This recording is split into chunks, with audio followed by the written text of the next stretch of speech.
Hey, what's going on, guys? It's Jason Everett from HighPerformanceSalon.com, and I'm hanging out here today with Garrett Sutton. Garrett Sutton from the Sutton Law Center.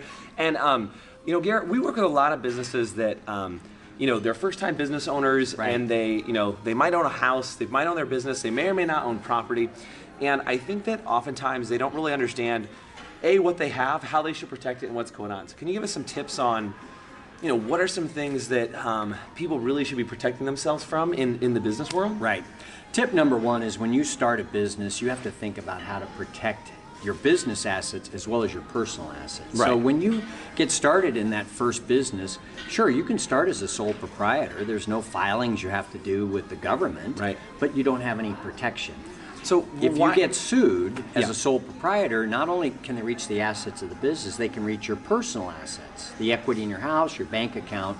So like, in what scenario? Like car accidents, or what are some of the things that come up that somebody would say, okay, I want to take your money? Like, what are some scenarios that come Well, up? a 'Cause that salon happens, owner, right? a salon owner could get sued by Right. a contractor, by a customer. Yeah. So the salon owner wants to operate through an LLC or a corporation. Got it. All right. If they sue that entity for something that happened in the business, the salon owner's personal assets are Can't get protected. touched. They So- can't get at it. Okay, so it's important to make sure you set up that level of protection around making sure that you have a corporation entity, and you said Or an either- LLC. Or an LLC, okay. Right. Okay, so making sure they have that.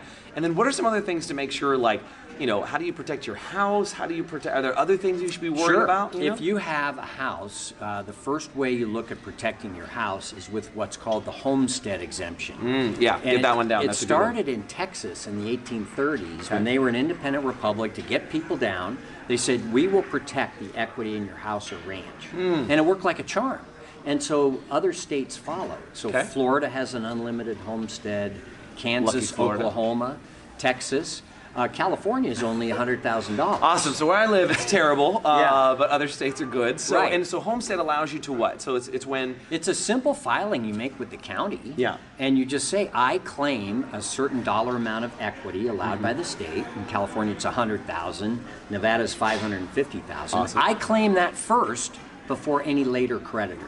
Okay, so if you were to get sued or somebody was to come after you, basically that allows you to keep your home, keep where you live, and not Right. have to be homeless if you get lost, if Right. you get a lawsuit or something like that. Now, say in California you own a house which is worth $2 million, which Yeah. is not a stretch. That's not a very Yeah, big your little house. condo that's $2 million, Exactly. totally reasonable. So 100,000 doesn't protect much. Yeah. If you own that Yeah, free true. and clear, you would look at using an LLC. Okay, to so if you have protect it the free and house. clear, put the house in an LLC. Perhaps. Okay, You know, potentially. And again, you should probably talk to somebody you like can Garrett. call our office and we'll go through it. Yeah, and by the way, Garrett is one of the rich dad advisors to Robert Kiyosaki in the areas of asset protection and legal. What are some other, we live in this crazy litigious society. I just read in a book that it was saying that, like, in the US, or at least California, this is the only place that attorneys can advertise.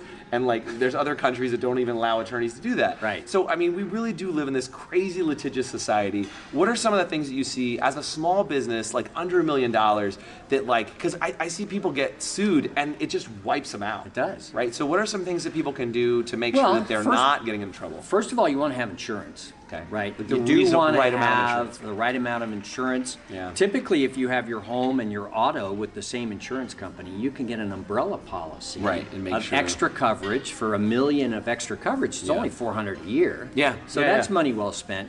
If Right. you have enough insurance, the attorneys, which know how to get at the insurance money, tend to leave you alone on the corporations and the LLCs. If there's insurance to go after. If though. they're there, yeah. If there's Right. not, they may go after your personal assets. Right, and that's what you don't want, right? You don't Right. want people coming into your pockets and taking from your family and doing all those things. So, Right. so a couple important things you said, right? You said, so make sure you have a good entity.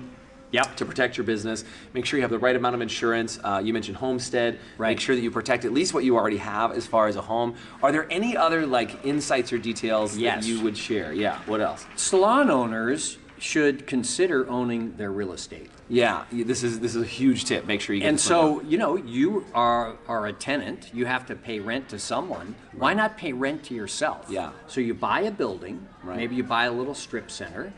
You're the tenant. Your business pays your LLC, which is on title to the real estate. Super important. For the rent, the LLC pays the mortgage. Yeah. So you're using pre-tax Right. dollars from the salon to buy yourself a piece of real estate that can help you with your retirement. Super important. I want to make sure you got that. Use pre-tax dollars to help buy your salon, and basically the money you're paying every single month that goes to somebody else's pocket to buy their real estate.